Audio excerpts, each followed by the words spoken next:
10वीं कक्षा हिंदी बा का सिलेबस हम आज देख लेते हैं।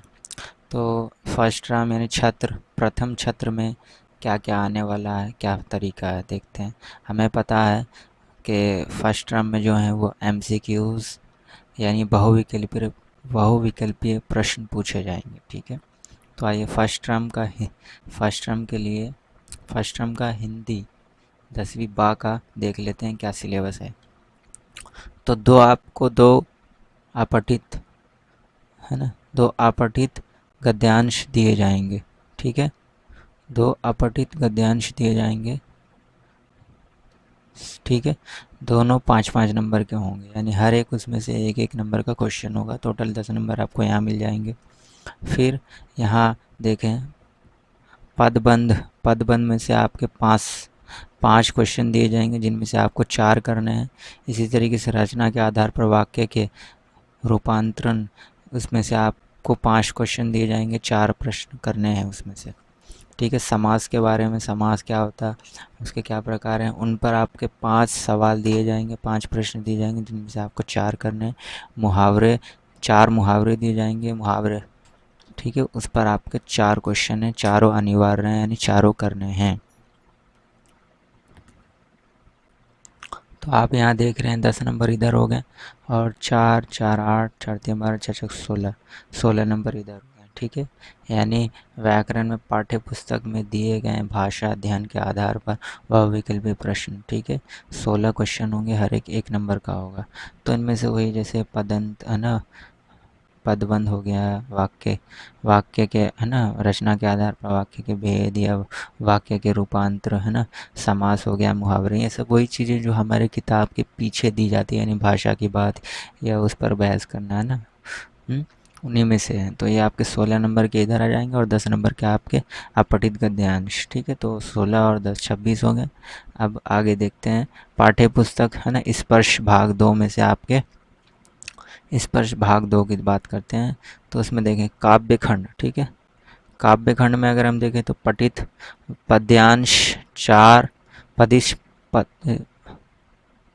पठित पद्यांश पर 4 बहुविकल्पीय प्रश्न। ठीक है, तो 4 प्रश्न पूछे जाएंगे आपके काव्य खंड से। ठीक है ना, जो कि किताब में से होंगे, तो एक एक नंबर के 4 होंगे। इसी तरीके से गद्यांश, ये तो काव्य खंड हो गया। एक गद्य खंड से आपके दो पठित गद्यांश पर 5-5 बहुविकल्प पूछे जाएंगे। समझ में आएगी क्या बात हो रही है यहाँ पर? आप कुछ समझ रहे हैं? क्या समझ रहे हैं? ध्यान देखें, यहाँ पर किताब में, यानी जो किताब में से आपके काव्य खंड, मतलब उनमें से कोई हिस्सा आपको उठाकर दे दिया जाएगा, फिर उनमें से पढ़कर आपको 4 सवाल वहाँ से करने होंगे। उन पर पढ़कर समझकर आपके 4 सवाल बनेंगे, उसे करने होंगे। इसी तरीके से यहाँ इसमें से गद्य खंड से आपको 2 दे दिए जाएंगे, उनमें से आपको, ठीक है, उसे पढ़कर, है ना, 5-5 बहुविकल्प प्रश्न होंगे, उसे करने होंगे। समझ में आई बात? ये किताब के होंगे, तो 10 नंबर, 10 पर 4 बहुविकल्पीय प्रश्न। हाँ ठीक है, इस तरीके से आपके ये किताब में से हो जाएंगे, और ये आपके अपठित होंगे जो किताब में से नहीं होंगे। तो आप देख रहे हैं यहाँ 14 और 16 कितने हो गए? 30 और 10 40। तो फर्स्ट टर्म का तो आपका हो गया, छत्र वन का हो गया। ठीक है, 1 मिनट, 20 हुए ना अभी? कितने हुए देखो, 10 20 और 10 30 40।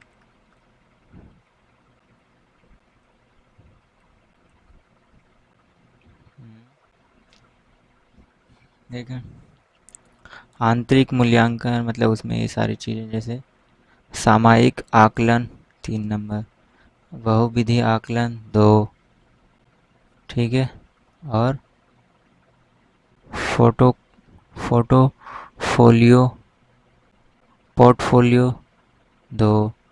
मतलब ये है इंटरनल। ठीक है, इंटरनल जो आपका 10 नंबर का वो, तो यहाँ पर सिर्फ हमारा 40 नंबर यहाँ पर हो जाएगा।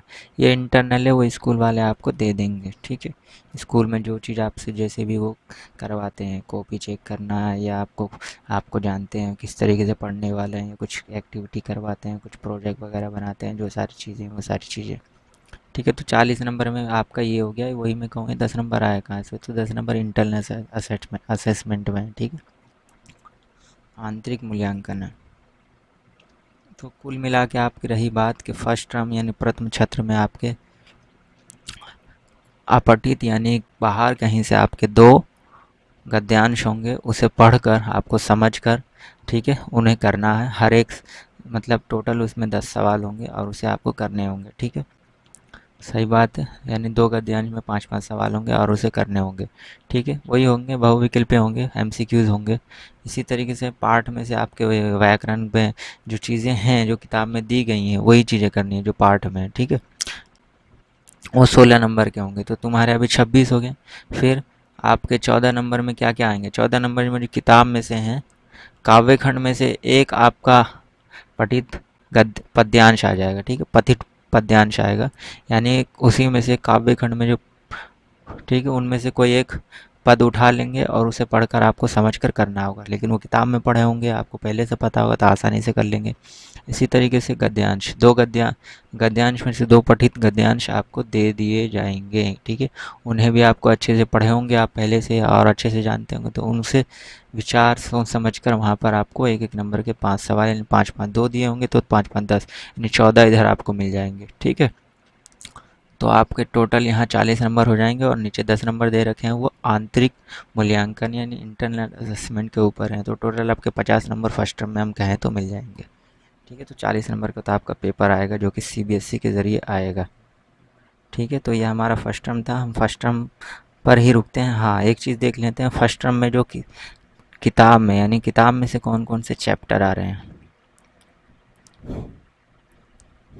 तो तो पाठ्य पुस्तक स्पर्श भाग 2, ठीक है। तो सिर्फ स्पर्श से आ रहे हैं कि ये ध्यान रखें, ठीक है, सिर्फ स्पर्श से आ रहा है, संचय जो है उनसे नहीं आ रहा, स्पर्श से ही आ रहे हैं। देखो पद खंड में आपके कबीर, कबीर की साखी आएगी और मीरा के पद आएंगे, ठीक है।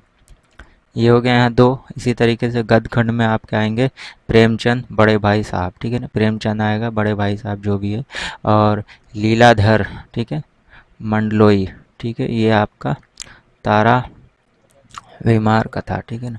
और इसी तरीके से आपका ये क्या है, निदा फाजली, आप कहाँ दूसरे के दुख से दुखी होने वाले हैं। तो ये चीज़ें आपके गद खंड में से आएंगी और ये पद खंड में से आएंगी। तो कुल मिला के यहाँ पर बस यही जो है किताब में से, अब देख लें किताब में से जो आपके यहाँ पर 14 नंबर के आपके किताब में से हैं, और व्याकरण इन्हीं में जो दिए गए हैं वही व्याकरण आपको करने हैं। तो 14 नंबर आपके छूट जाएंगे अगर आप इसे सही से नहीं पढ़ेंगे समझेंगे। तो सही से पढ़ें, समझें, शब्द अर्थ को याद करें, उनमें जो चीज़ें दी गई हैं, क्या व्याकरण है, क्या क्या चीज़ें यूज़ हुई हैं, उन्हें आपको देखना है, ठीक है। तो इस तरीके से आप हिंदी बा में भी अच्छे नंबर, अच्छे मार्क्स ले सकेंगे। तो बने रहें मेरे साथ, लाइक करें और शेयर ज़रूर कर दें, सब्सक्राइब भी करें। मिलते हैं इंशाल्लाह। अस्सलाम वालेकुम।